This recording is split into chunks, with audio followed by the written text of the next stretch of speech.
I just can't think of myself as a Republican anymore. I just can't. I'm a conservative.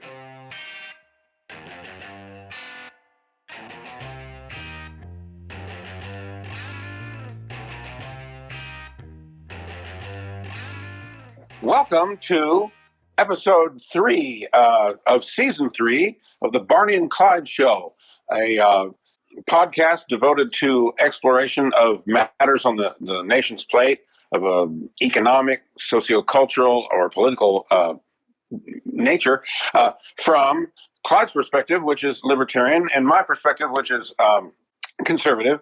There's a fair amount of Venn diagram overlap between them. Some areas outside. What we have in common is an understanding that human freedom is vital to human flourishing, and today we're looking at one that's close to my heart, and it's going to be interesting to see where we overlap and where we don't, Clyde, because I just can't think of myself as a Republican anymore. I just can't. I'm a conservative. I am a three-pillared conservative. Ronald Reagan's my hero. Edmund Burke is my hero.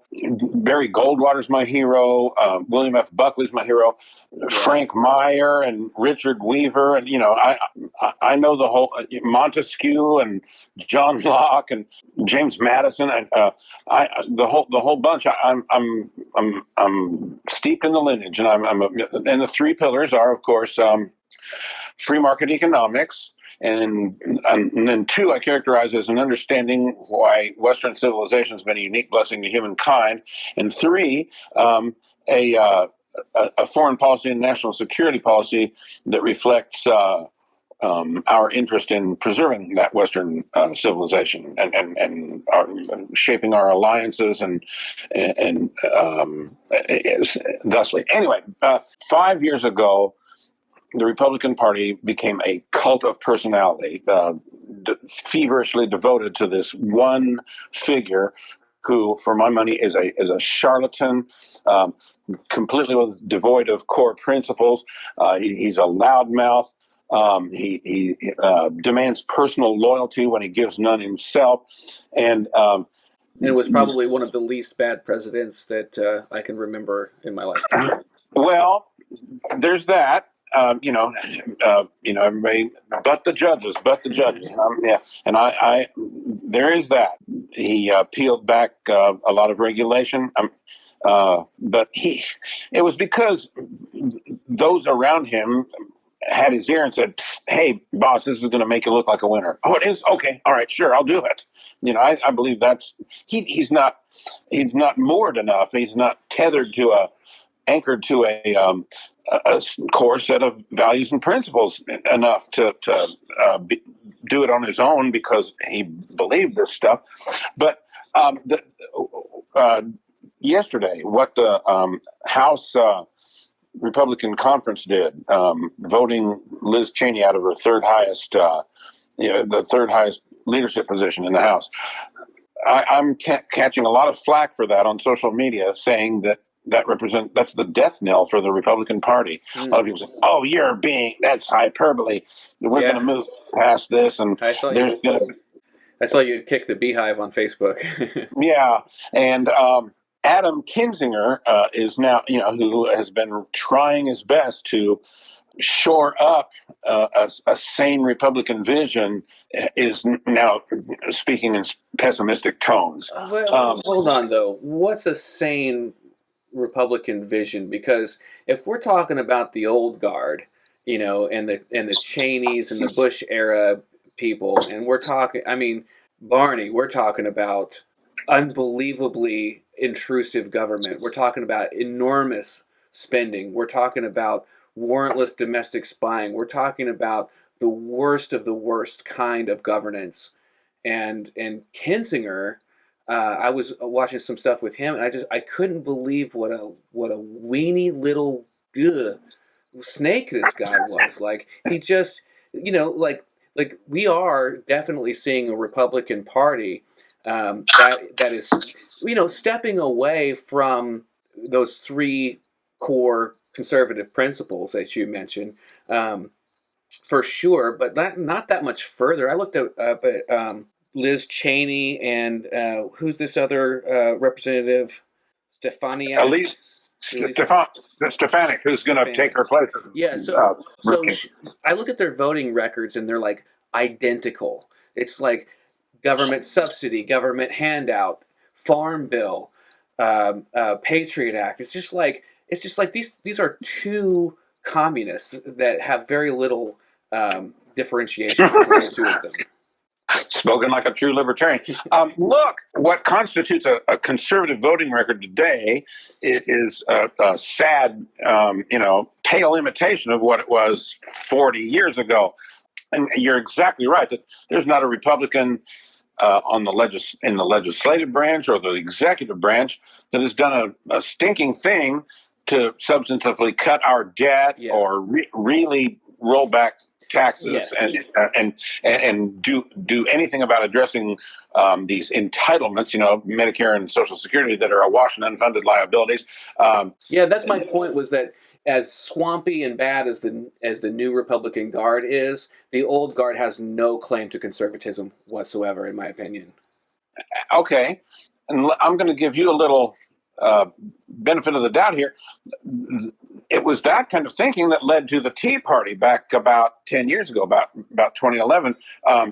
People saying, I'm tired of Republicans giving lip service to these conservative principles and then doing nothing on a policy level when they get elected. Right. And that was the whole point of the Tea Party. The Tea Party didn't really get a whole lot in the way of results. The ACA, quote A, unquote CA, got passed anyway. Obama's stimulus, a number of things like that. And so people who became enthusiastic about Trump, a lot of them have justified it by saying, we were desperate.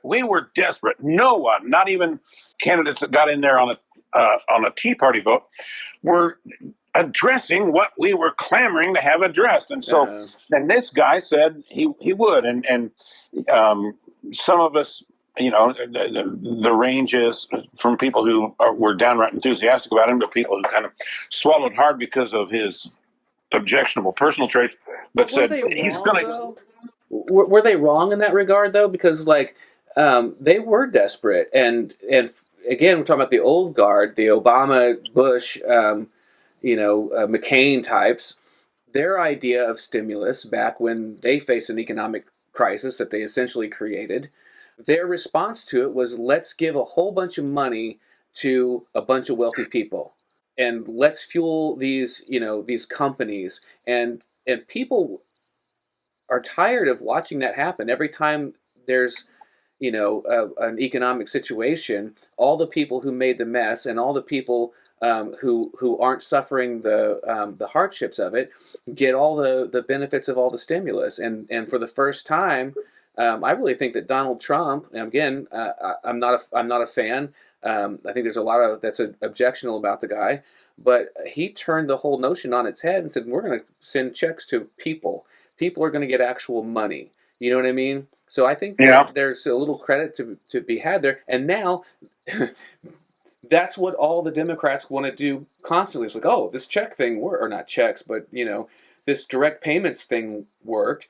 Let's just throw direct payments at everybody all the time. I'm of the mind, and I know this makes Trumpists look at what I'm about to say and go, oh, orange man bad. Your effete little sensibilities come down to the case of the vapors just because he sends out mean tweets or something.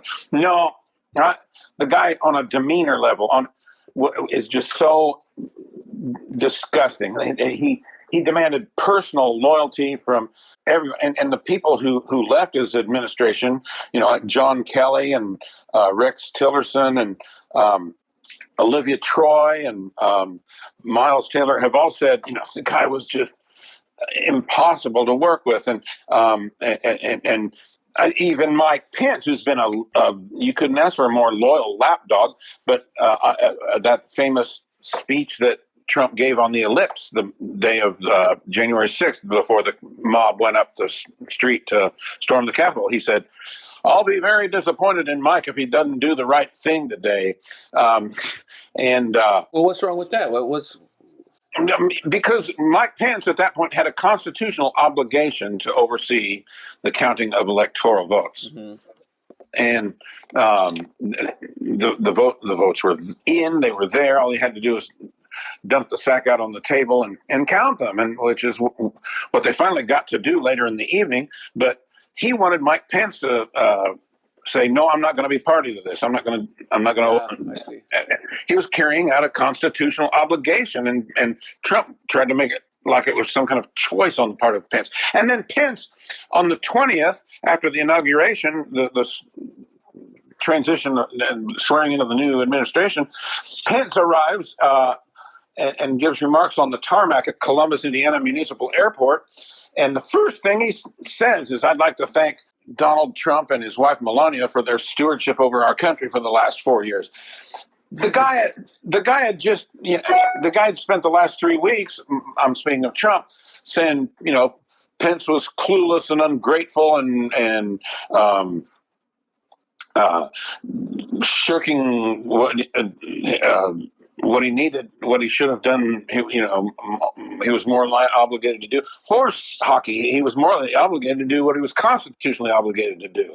And back to Liz Cheney. And Clyde, I do have to say, she's got a much better ACU rating than Elise Stefanik, and she voted with Trump far more often than Stefanik did. Which is interesting because the ones that the Trumpists who vehemently wanted Cheney out, that's not as important to them as Cheney shutting her mouth about Trump. Now, I know the argument is that someone in a leadership position has other considerations besides how they personally feel. She feels so strongly. I think she needs to.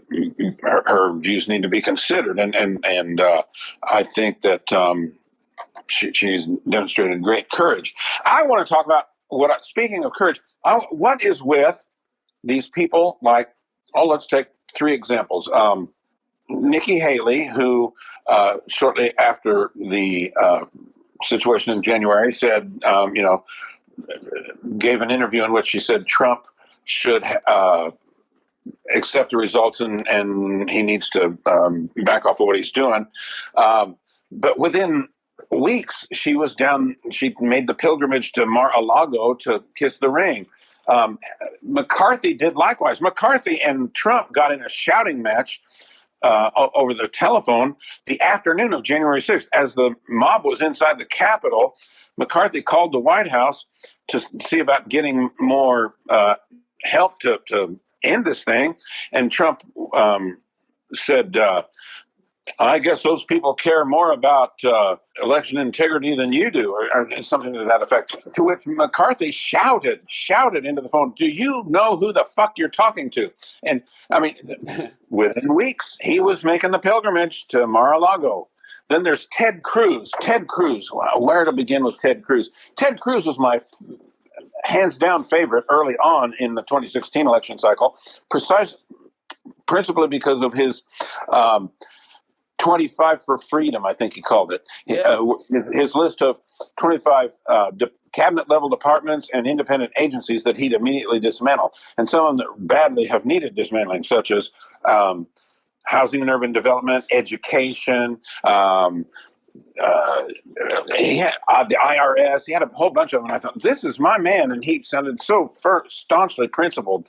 And then even after Trump, called his wife ugly and insinuated that his dad had been involved, floated the conspiracy theory that Cruz's dad had been involved in JFK's assassination. Cruz came out and he was hot at that point. He was mad. And I know part of that's because it was 11th hour of the campaign and time was short for making his point. But he said, this guy is a flaming narcissist and probably the least qualified politician we've ever seen in America, and all this kind of stuff. Now, Cruz, man, there was a picture of Cruz last week having dinner at Mar-a-Lago with the very stable genius, and his tweet said, had a very productive dinner with Donald Trump, and we're ready to plan strategy for 2022. I'm thinking, what is with you people that you will completely jettison your sense of self-honor? to go down there and kiss this guy's ring. I don't know if that's the case specifically. I don't know much about the other two, but I think Cruz. I'm checking on his podcast from time to time, and I think he's one of the better Republicans. He was saying, I think it was on the Matt Walsh show or something like that, that it just wasn't productive to have the vitriol go back and forth, and someone has to just be the bigger person and just stop it and just be professional, and I think there's a lot to that. I'm sure his wife would probably prefer he stood up for her more, but I think he's legitimately trying to work forward in what's in the best interest of Texans and Americans and at large. I think that he understands that America is very pro-Trump. Like, we think about this Biden victory, that Biden had such a huge turnout, and I know a lot of people dispute that or whatever. But also the same thing is Trump added votes too, a lot. More people voted for Trump in 2020 than in 2016. And I forget what the factor is, but it was pretty huge. So more people came out in defense of Trump, and again, the old guard to the new. You can dislike Trump all you want, but he is very influential within the movement currently, and I'm not sure that shunning him entirely is a winning strategy. Now, this is an interesting juncture, Clyde, because I know you to be pretty darn much of a purist in your libertarian principles. And you hold libertarian candidates to a very high standard. And you, in our last episode, you talked about wanting to fire Fauci. I mean, you sound, I know you to be but you almost sound like we're almost at a juncture where you're the one coming from you've got to consider political realities school. And I'm the one saying, man, anybody that's had anything to do with Trump. Yeah. I'm being the absolutist here, it seems like, and you're being the consider political realities guy.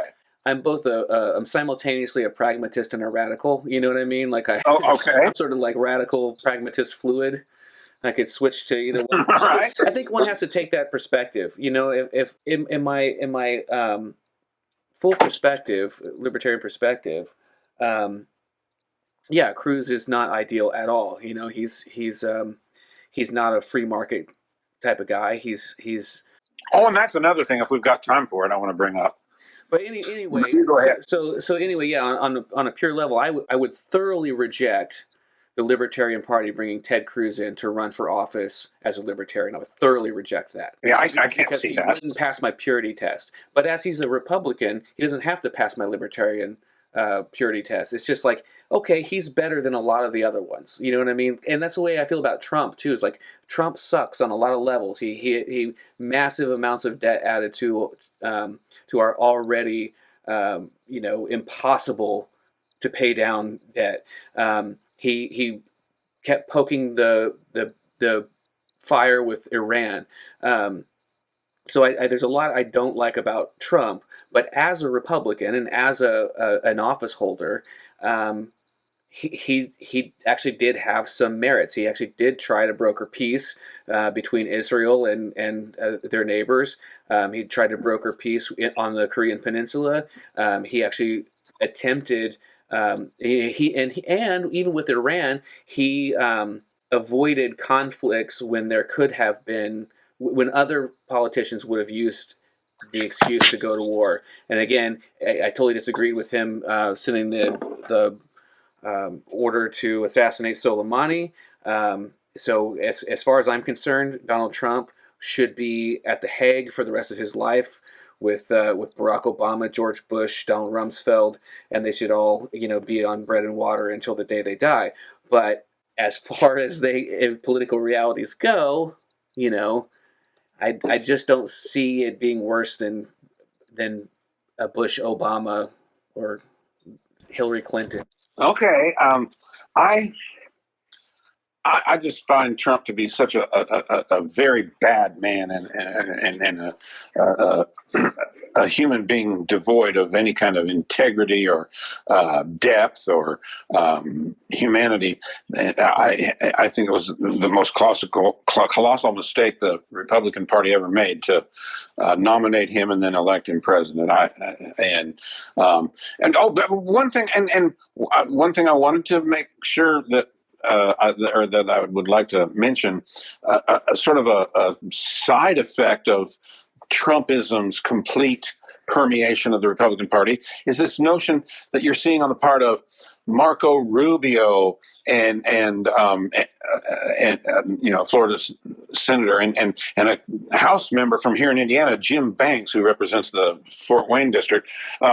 This idea that the Republicans ought to be the party of the working class, and they part of it, they kind of mix oil and water here. They mix things together that ought to be kept disentangled. Then they part of it, they say, well, look at the wokeism of big corporations. Well, that is definitely true. Big corporations, wokeism in big corporations is an issue, but they're conflating that. They're mixing that improperly with protectionism, which is what this party of the working class business boils down to.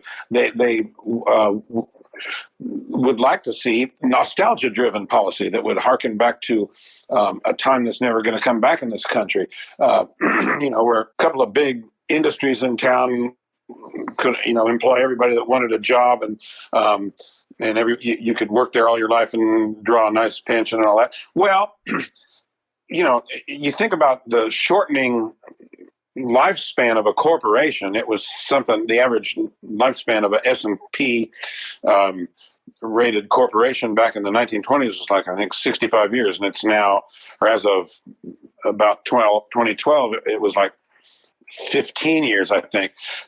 Corporations don't live as long. Supply chains are irreversibly global now. We're not going back to that, and we can't. And Joseph Schumpeter's creative destruction principle is at play here, and this idea that tariffs and policies to make companies bring their jobs back home and all that, that's not conservative.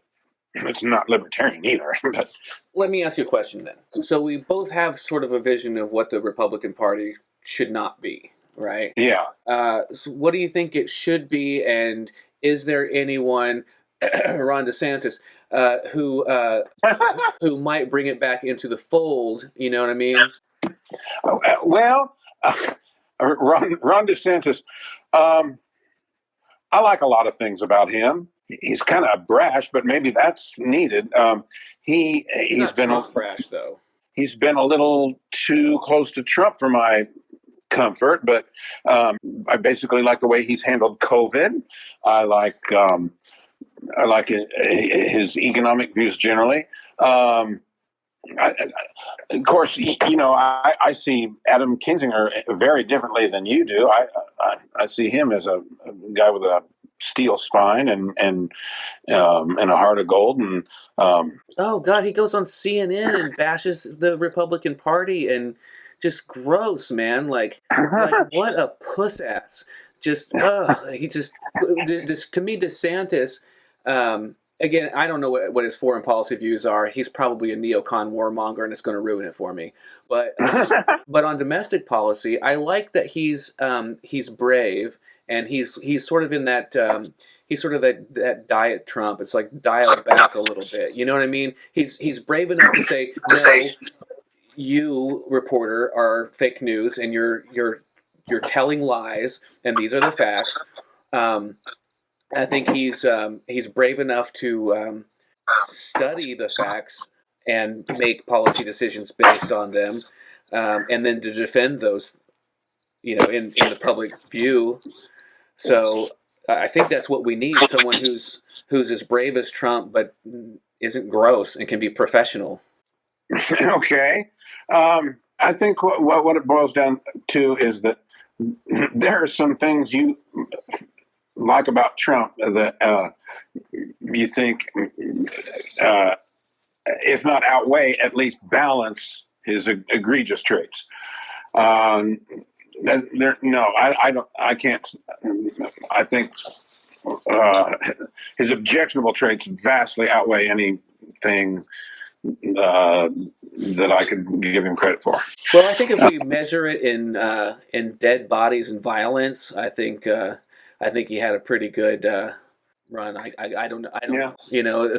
Maybe the media coverage was so focused on his personality and race baiting and shit that we didn't hear the explosions. But he tried to get out of Syria. Yeah. The generals defied the orders of their commander in chief and stayed in anyway. So I guess if we're going to measure it in bodies, I can't fault Trump too hard. But again, we're comparing each individual rotten apple and an entire bushel of rotten apples. Like just because one's got a little bit of a shinier side, it's still a rotten apple. Okay. But maybe we should do a whole Trump episode, 2024. Crystal ball. Yeah, perhaps riff off of the question: should Trump be a candidate or even the major influence in 2020 Republican presidential politics? Something like that. I dig it. Let's do it. So, hit that like button. Subscribe if you haven't already. Make sure you share the episodes and rate us on iTunes. Please, please, please, please, please. You can donate to us at patreon.com/Barney and Clyde. But it would be really the most helpful thing you could do is rate us on iTunes. Indeed. All right. Well, thanks for listening, everyone. And until we meet again, stay vigilant about your freedom.